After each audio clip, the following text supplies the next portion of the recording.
Well, we turn now to our continuing coverage of the disaster overseas, where Japan's ocean radiation has hit 7.5 million times the legal limit. This is prompting Japan's government to issue its first ever radiation safety standards for fish. Meanwhile, TEPCO continues to release what it calls low-level contaminated water into the sea to make room for more highly contaminated water at the crippled nuclear plant. NBC's Charles Hadlock joins us now live from Tokyo with the latest on this. So, Charles, what is the newest update from the plant itself? Well, radioactivity is still occurring at the plant. Radioactive water continues to flow out of the plant, and today they measured some of the radioactive water, and it came back several million times above the legal limit. Now, experts say that the radiated water will dissipate very quickly, but it still causes a concern for the fishing industry here.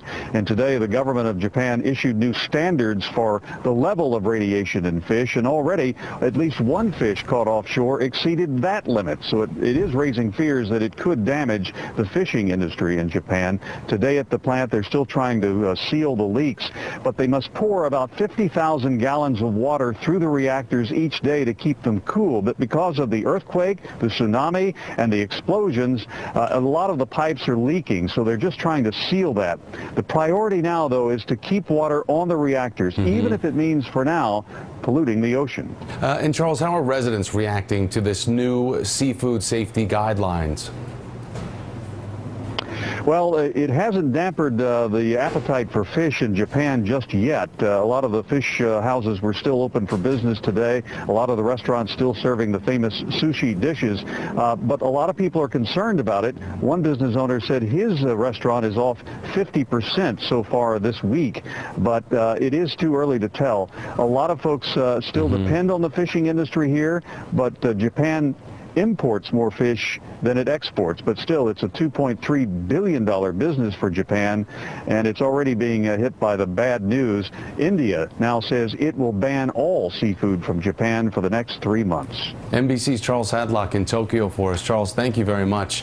Along with the new safety standards for fish, the Japanese government has banned shipments of about 60 locally grown farm products in the Fukushima region. Now, that includes spinach, broccoli, and raw milk after high levels of radioactivity were found. Now, back here at home, the EPA is now confirming trace amounts of radioactivity in some drinking water discovered in Richland, Washington, as well as Boise, Idaho. But officials say the levels are too small to be harmful.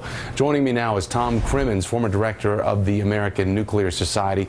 Tom, we've been talking about this for weeks now, and it was just last week that the EPA recorded radiation from Japan in milk in California and along the West Coast. So today, these low levels of Japan's radiation in drinking water in Idaho, but officials saying that it's nothing to be concerned about. So, in your expert opinion, when is it time to be concerned about finding these trace amounts or levels of radiation in America? Good afternoon, Thomas. Good to see you.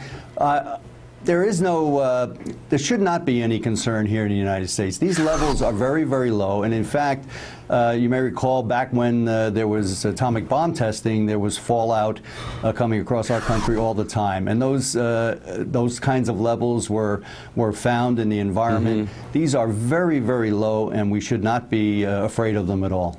Tom, 3 million gallons of radioactive water being discharged into the Pacific Ocean, and today Japanese official changed the safety standards, as we heard in our last report, for fish. So is this going to be sending up a big red flag that this leak is very dangerous to sea life, and especially since they don't have it under control, the long-term effects of what it's going to do? Well, you know, the water that they're discharging is above the limits by about a factor of 100, but it's not the very heavy radioactive water that the plant is finding in many, many different spaces, and which may very well be the one that's leaking.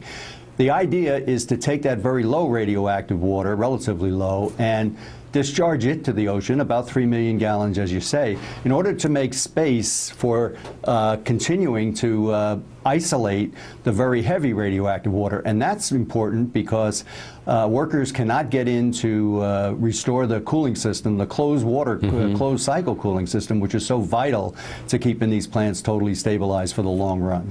Tom, when we talk about the farming in the area of the Fukushima region, there's mushrooms, there's broccoli, the leafy greens. They have tested for high levels of radiation, and now today, new warnings about the fish as we're talking about. So for the Fukushima region, how should they be monitoring what's going on and to move forward so that people can trust the exports that are coming out of that region when it comes to food? Well, the exports have been stopped, as you know, but radiation is very easily measured. We can measure down to levels of 1 part in a billion.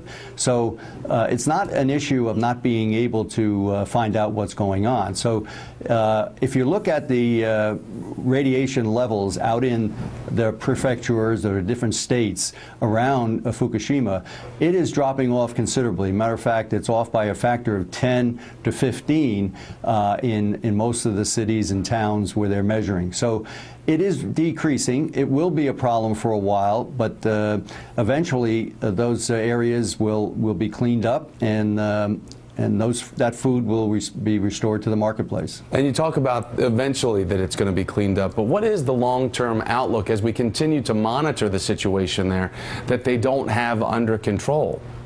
Well, that's a good question. It's going to take probably weeks or months to really get the cooling systems going in the plant so that they can stop this tremendous amount of leakage, because right now we're putting water in the plant and we don't have a way to circulate it so that it doesn't get out into the plant. So stopping that, getting a recirculation system where the water is cooled outside of the containment and then put back into the containment, the cool reactor, is the thing that needs to be done. And they're talking about weeks to months to do that. Then it will be months, many months, before a full characterization of the environment is undertaken and decisions can be made about what food is okay to eat. Tom, you always bring a cool head and a good voice of reason to these serious topics. So good to have you on as always. Tom Crimmins, thank you so much. All right, Take so care, let's Tom. make a deal. Can Congress come to a budget agreement before Friday?